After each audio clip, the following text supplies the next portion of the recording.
ঢাকা মহানগর দায়রা জজ আদালত থেকে যুক্ত আছেন রাব্বি হোসেন। প্রথম দিন সাক্ষ্য দিচ্ছেন কয়জন? এই মামলায় কি এখন পর্যন্ত কাউকে গ্রেফতার করা হয়েছে জানাবেন। মাহফুজ, আজকে ক্ষমতাচ্যুত সাবেক প্রধানমন্ত্রী শেখ হাসিনা, তার পুত্র সজীব ওয়াজেদ জয় ও কন্যা সাইমা ওয়াজেদ পুতুল সহ দুদকের মামলায়, পৃথক ৩ মামলায় অর্থাৎ রাজুকের প্লট দুর্নীতির ৩ মামলায় সাক্ষ্য দিতে আজকে আদালতে এসেছেন দুদকের ৩ জন কর্মকর্তা।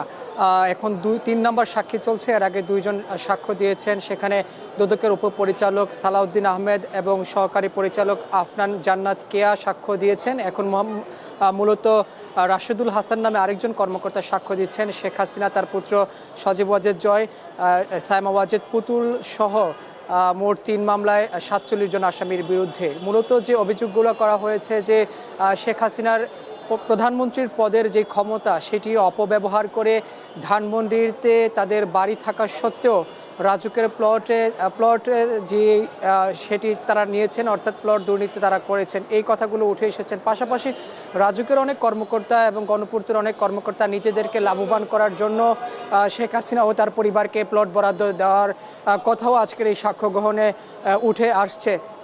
মূলত বলা হচ্ছে যে এই যে রাজুকের যে আইন রয়েছে, একজন ব্যক্তির নামে রাজুকের কোনো প্লট যদি বরাদ্দ থাকে তারা পরবর্তীতে আরেকটি প্লট বরাদ্দ তারা নিতে পারবেন না, সেই আইনটি তারা শেখ হাসিনার পরিবার তারা মানেননি। পাশাপাশি প্লট বরাদ্দ নিতে যে আবেদন করা হয় সে আবেদনও শেখ হাসিনার পরিবার করেনি এবং আবেদন করার পরে রেজিস্টার খাতায় যে তাদের নাম উল্লেখ থাকে সেই রেজিস্টার খাতায়ও শেখ হাসিনা সহ তার ছেলে, তার কন্যা কারো নামই নেই। এই কথাগুলো আজকের এই সাক্ষ্য গ্রহণে উঠে এসেছে। অর্থাৎ রাজুকের কোনো আইন না মেনে তারা এই প্লট গ্রহণ করেছেন শুধুমাত্র ক্ষমতার অপব্যবহার করে, এই কথাগুলো আজকের এই সাক্ষ্য গ্রহণে উঠে এসেছে। এই মামলা মূলত 6টি মামলা হয়েছে রাজুকের প্লট দুর্নীতি। মূলত আজকে 3টি মামলার সাক্ষ্য গ্রহণ চলছে এবং আজকে 3টি মামলার বাদী যারা রয়েছেন দুদকের কর্মকর্তা তারাই এখানে সাক্ষ্য দিচ্ছেন। পাশাপাশি এরপরে 13 আগস্ট আরেকটি সাক্ষ্য গ্রহণ অনুষ্ঠিত হবে, সেখানেও রাজুকের কর্মকর্তা যারা রয়েছেন, পাশাপাশি সাক্ষী যারা রয়েছেন তারা সাক্ষ্য দিতে আসবেন। তবে 3 নম্বর সাক্ষী এখন সাক্ষ্য দিচ্ছেন। তার সাক্ষী শেষ হলে আজকে আমরা আরও বিস্তারিত পরবর্তীতে বলতে পারবো যে আরও কোনো বিষয় উঠে এসেছে কি না। এই ছিল আমার কাছে সবশেষ খবর।